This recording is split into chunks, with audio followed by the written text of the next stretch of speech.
What's up, everybody, and welcome back to Around the Table Sports. So last night was the Cotton Bowl, and I think we really need to talk about it because it was a little interesting. But before we do, as always, if you're already here, go ahead and subscribe to the channel. Hit the bell notification so that way anytime I'm uploading a video, you know about it. I do constant college football content, NFL-related content, but my favorite sport overall is college football, and I'd love to have you along for the journey. And if you did enjoy the video, go ahead and drop a thumbs up and a comment down below letting me know what you thought of the Cotton Bowl. Was there any surprises? Who impressed you in the game? Things like likes and comments do a lot for small YouTube channels like mine. And heck, over the past 2 weeks, we've gone from 60 subscribers to 340 plus subscribers. And this is a growth I'd really like to keep going with because I really enjoyed doing this. So with that being said, thank y'all so much for the support. Let's hop straight into it.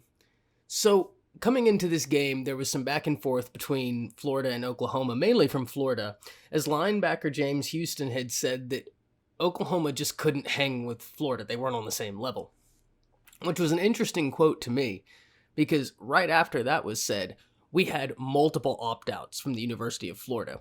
It would seem like the better idea to me would be wait till you see who's playing before you start talking trash, because by the time the game got there, Florida got manhandled in pretty much every aspect of the game. So I kind of want to break down where I think this leaves both programs, because Florida Gators fans, even though you've had a horrendous end to your season, I mean, if we're talking result, right? I mean, you didn't do a horrendous end to your season because you were at the SEC championship, but I'm saying if we just take pure result into the account, not a good end of the season, 3 straight losses. And OU coming off such winning, I think that each program is kind of in different places, and I'll explain why, and I'll start with Florida. So the Florida Gators have come off 3 pretty, good losses. The first to LSU is a terrible loss. I don't know how they lost that game, but without Kyle Pitts, Kyle Trask didn't look the same, and that Florida defense just is not very good. Against Alabama, I know the score said it was decently close, but if you watched the game, you saw that Florida was so far outmatched physically that it really wasn't a game. And if y'all had watched the videos I've put out talking about Florida, that's been my constant complaint with them, has been a few things. First, the absence of a run game. And, I did a podcast with Brooks Austin. If y'all don't know who Brooks Austin is, definitely go check out his content. He does incredible film reviews. The guy knows a ton about the game of football. And he was breaking down how Florida is very effective in the run game through the pass game.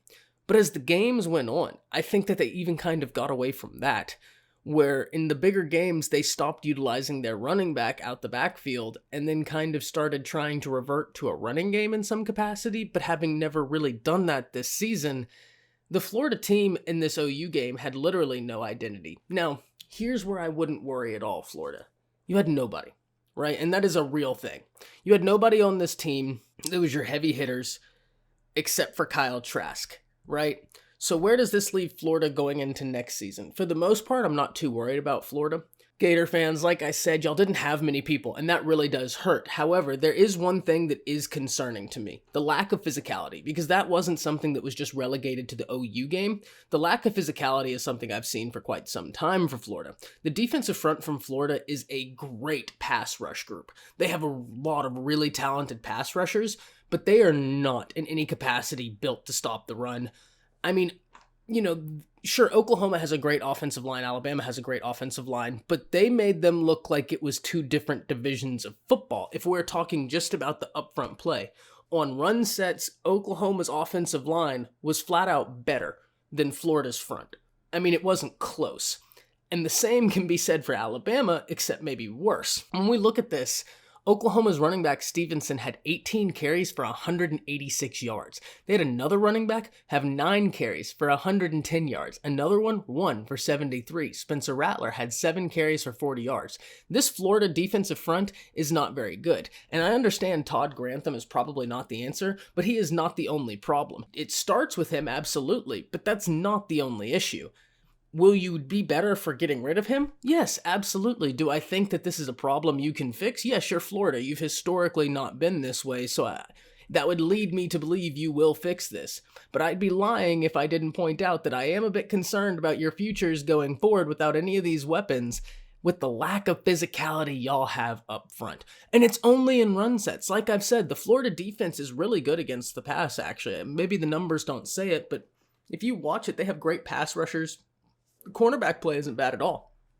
They just can't stop the run because their entire defensive front is built like pass rushers, right? They look like they have a bunch of defensive ends out there, and the offensive lines, when they get to fire out of their sets and go attack, are just manhandling the Florida defensive front. And that was a big key to the game yesterday. Now, it also hurts when you can't stop Rattler from being efficient. 14 for 23, 247 yards, and a QBR of 76.6.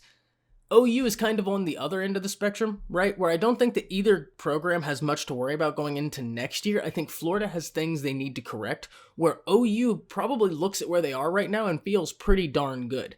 They're coming off of a big win. Spencer Rattler played a great game. The running game was there. The defense looked good, albeit you did play against an incredibly depleted Florida team, right? Let's keep that in mind. But other than that, I think Oklahoma fans have to be incredibly happy about where they finished. Sure, they didn't get the recruiting wins they would have liked in a guy like Kamar Wheaton, but you still got the number one quarterback in the class. You still have a very good class outside of that. A lot of talented guys, a lot of talented pieces on this offense. If I'm an Oklahoma fan, I'm feeling very good about coming into next year, and I have to think college football as a whole needs to look at Oklahoma and kind of be looking out for them, because if that defense can translate and get better from this year going into next year, Oklahoma could be a scary team, and I'm actually very intrigued to see them. So my last thoughts on this game, I'm not super surprised. OU won. I'm surprised by the margin at which they won. If you watch the video I put out before the Cotton Bowl, I had picked OU to win the game because of the mass exodus and opt-outs from Florida. I think the things that surprised me with Florida is the same thing I saw against Bama is the same thing I saw against OU. They just could not match the offensive line for Oklahoma in these run sets. The pass sets, like I've been saying, Florida, y'all are really good in pass sets. I mean, you got great pass rushers, but just it was very obvious that you just couldn't handle the running game, right? And that's going to be a very tough ask to win in the SEC when you can't stop the run, and subsequently, you're not very good at the run. That's just asking for trouble. But, I mean, Mullen does weird systems. He knows what he's doing, no doubt. But this is a bad loss, but nothing that's going to be program killer. Now, the one thing I will say is Kyle Trask was horrendous without his good weapons. The one thing I think Kyle Trask has fallen into a pattern of is not doing any reads. He looks one way and lets it fly. And that's why if you look at the stats, he's thrown by far the highest percentage of interceptable balls. Now, I'm not saying those were bad passes, right? When I say that, please understand, I'm not saying that's a bad pass. I'm saying he puts a lot of faith in guys who are incredible playmakers, and even when those incredible playmakers weren't there, he did the same style, which doesn't work. That is the only worrying part, not the amount of interceptable balls. It's the fact that when he knew he didn't have those top-tier playmakers, he didn't change the way he played, and it showed. That's kind of, something concerning about Trask. Now, do I think that this is going to be something that holds him back in the Heisman or draft? No. I mean, he proved everything he needed to prove this year. He had an incredible season. And this game, to me, is more of an outlier and something to correct rather than the norm for a Kyle Trask. That's about it, y'all. Once again, if you enjoyed the video, drop a like, drop a comment down below letting me know what you thought about the game. And as always, thank you for stopping by. That's it. See ya.